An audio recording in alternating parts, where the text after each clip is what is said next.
Okay, let's get into it. This is my surfboard, looking very dirty and lots of wax on it, including smudge and zinc marks.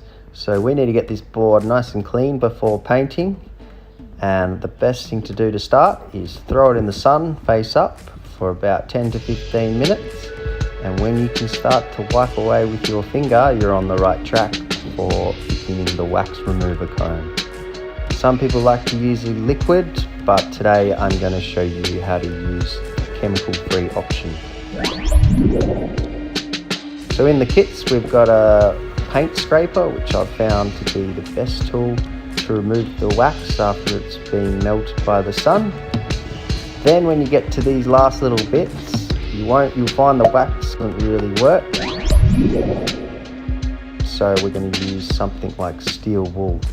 This stuff is amazing for cleaning the board, and you'll be surprised at how well it works because it just gets those last little bits in the grooves that don't come off easily.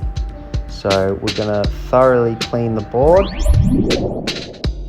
If you do want another alternative option, I've included a scoured pad, and these scoured pads are also fantastic for getting those last bits of wax off the board.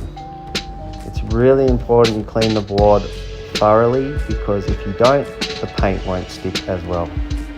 Oh, I noticed a few little dings when I was cleaning my board, so I'm just going to quickly patch that up with some solar res, let it dry. The next step after the board's been nice and cleaned, we need to sand it.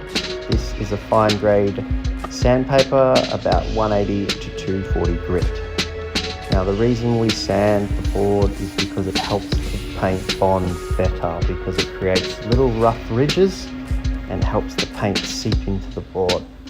So sand in a circular motion all over the board of where you're going to paint.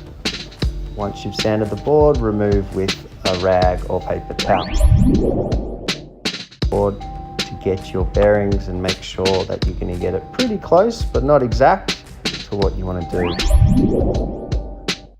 I'll also show you how to prime the paint pens, and I'll show you some techniques of applying to the surfboard to get the best results. If you haven't yet, make sure you download our ebook, have a read through. It'll have more